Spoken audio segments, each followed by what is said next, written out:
नमस्कार प्यारे भक्तों, हर हर महादेव। भक्तों, आज यह दिव्य वीडियो आपको प्राप्त हुई है तो आप बेहद भाग्यशाली हैं। आज की इस महत्वपूर्ण वीडियो के माध्यम से देवों के देव महादेव का एक ऐसा चमत्कारी मंत्र हम आपको बताने जा रहे हैं जिसका स्मरण आप 108 बार नियमित रूप से करते हैं तो आपकी संतान पर कभी कोई कष्ट नहीं आएगा। आपके सभी दुख दर्द हमेशा के लिए मिट जाएंगे और जीवन में खुशहाली की लहर आ जाएगी तथा सभी मनोकामनाएं बहुत जल्द पूर्ण होंगी। वह शिव भगवान का आशीर्वाद सदैव आपकी संतान के और आपके परिवार के ऊपर बना रहेगा। आपके जीवन के सभी संकट इस मंत्र के चमत्कार से दूर हो जाएंगे।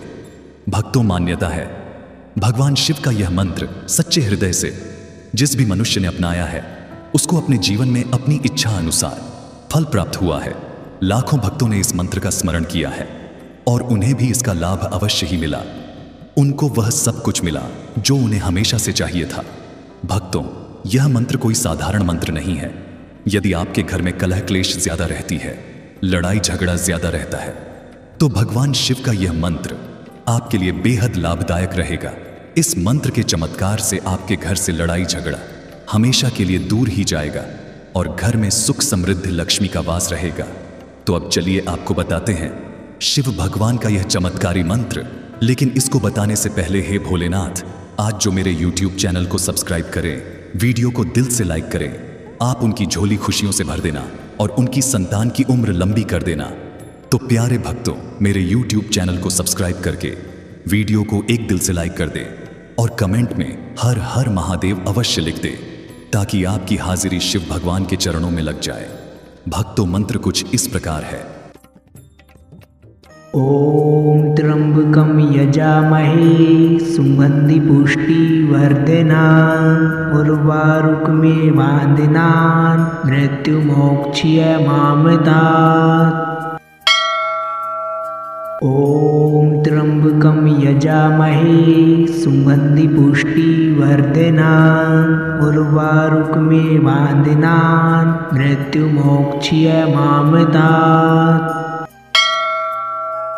ओम त्र्यंबकं यजामहे सुगंधि पुष्टिवर्धनान् उर्वारुकमेव वन्दिनान् मृत्युमोक्षीय मामृतात्। ओम त्र्यंबकं यजामहे सुगंधि पुष्टिवर्धनान् उर्वारुकमेव वन्दिनान् मृत्युमोक्षीय मामृतात्। ओम त्र्यंबकं यजामहे सुगंधि पुष्टिवर्धनान् उर्वारुकमेव वन्दिनान् मृत्युमोक्षीय मामृतात्। ओम त्र्यंबकं यजामहे सुगंधि पुष्टिवर्धनान् उर्वारुकमेव वन्दिनान् मृत्युमोक्षीय मामृतात्। ओम त्र्यंबकं यजामहे सुगंधि पुष्टिवर्धनान् उर्वारुकमेव वन्दिनान् मृत्युमोक्षीय मामृतात्। ओम त्र्यंबकं यजामहे सुगंधि पुष्टिवर्धनान् उर्वारुकमेव वन्दिनान् मृत्युमोक्षीय मामृतात्। ओम त्र्यंबकं यजामहे सुगंधि पुष्टिवर्धनान् उर्वारुकमेव वन्दिनान् मृत्युमोक्षीय मामृतात्। ओम त्र्यंबकं यजामहे सुगंधि पुष्टिवर्धनान् उर्वारुकमेव वन्दिनान् मृत्युमोक्षीय मामृतात्। ओम त्र्यंबकं यजामहे सुगंधि पुष्टिवर्धनान् उर्वारुकमेव वन्दिनान् मृत्युमोक्षीय मामृतात्। ओम त्र्यंबकं यजामहे सुगंधि पुष्टिवर्धनान् उर्वारुकमेव वन्दिनान् मृत्युमोक्षीय मामृतात्। ॐ त्र्यम्बकं यजामहे सुगन्धि पुष्टिवर्धनम् उर्वारुकमिवान्दिनान् मृत्युमोक्ष्य मामदात्। ॐ त्र्यम्बकं यजामहे सुगन्धि पुष्टिवर्धनम् उर्वारुकमिवान्दिनान् मृत्युमोक्ष्य मामदात्। ॐ त्र्यम्बकं यजामहे सुगन्धि पुष्टिवर्धनम् उर्वारुकमिवान्दिनान् मृत्युमोक्ष्य मामदात्। ॐ त्र्यम्बकं यजामहे सुगन्धि पुष्टिवर्धनम् उर्वारुकमिवान्दिनान् मृत्युमोक्ष्य मामदात्। ॐ त्र्यम्बकं यजामहे सुगन्धि पुष्टिवर्धनम् उर्वारुकमिवान्दिनान् मृत्युमोक्ष्य मामदात्। ॐ त्र्यम्बकं यजामहे सुगन्धि पुष्टिवर्धनम् उर्वारुकमिवान्दिनान् मृत्युमोक्ष्य मामदात्। ॐ त्र्यम्बकं यजामहे सुगन्धि पुष्टिवर्धनम् उर्वारुकमिवान्दिनान् मृत्युमोक्ष्य मामदात्। ॐ त्र्यम्बकं यजामहे सुगन्धि पुष्टिवर्धनम् उर्वारुकमिवान्दिनान् मृत्युमोक्ष्य मामदात्। ॐ त्र्यम्बकं यजामहे सुगन्धि पुष्टिवर्धनम् उर्वारुकमिवान्दिनान् मृत्युमोक्ष्य मामदात्। ॐ त्र्यम्बकं यजामहे सुगन्धि पुष्टिवर्धनम् उर्वारुकमिवान्दिनान् मृत्युमोक्ष्य मामदात्। ॐ त्र्यम्बकं यजामहे सुगन्धि पुष्टिवर्धनम् उर्वारुकमिवान्दिनान् मृत्युमोक्ष्य मामदात्।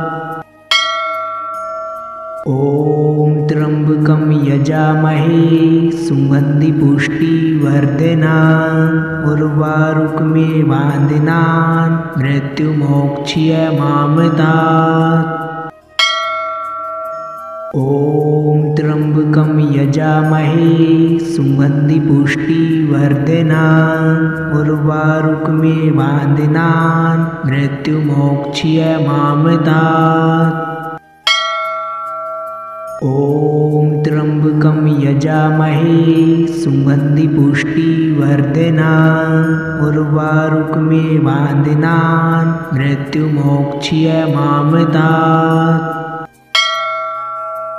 ॐ त्र्यम्बकं यजामहे सुगन्धि पुष्टिवर्धनम् उर्वारुकमिवान्दिनान् मृत्युमोक्ष्य मामदात्। ॐ त्र्यम्बकं यजामहे सुगन्धि पुष्टिवर्धनम् उर्वारुकमिवान्दिनान् मृत्युमोक्ष्य मामदात्।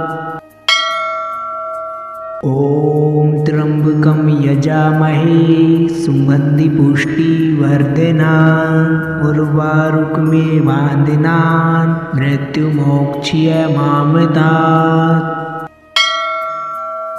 ॐ त्र्यम्बकं यजामहे सुगन्धि पुष्टिवर्धनम् उर्वारुकमिवान्दिनान् मृत्युमोक्ष्य मामदात्। ॐ त्र्यम्बकं यजामहे सुगन्धि पुष्टिवर्धनम् उर्वारुकमिवान्दिनान् मृत्युमोक्ष्य मामदात्। ॐ त्र्यंबकं यजामहे सुगंधि पुष्टिवर्धनान् उर्वारुकमेवान्दिनान् मृत्युमोक्ष्य मामतात्। ॐ त्र्यंबकं यजामहे सुगंधि पुष्टिवर्धनान् उर्वारुकमेवान्दिनान् मृत्युमोक्ष्य मामतात्। ॐ त्र्यंबकं यजामहे सुगंधि पुष्टिवर्धनान् उर्वारुकमेवान्दिनान् मृत्युमोक्ष्य मामतात्। ॐ त्र्यंबकं यजामहे सुगंधि पुष्टिवर्धनान् उर्वारुकमेवान्दिनान् मृत्युमोक्ष्य मामतात्। ॐ त्र्यंबकं यजामहे सुगंधि पुष्टिवर्धनान् उर्वारुकमेवान्दिनान् मृत्युमोक्ष्य मामतात्। ॐ त्र्यंबकं यजामहे सुगंधि पुष्टिवर्धनान् उर्वारुकमेवान्दिनान् मृत्युमोक्ष्य मामतात्।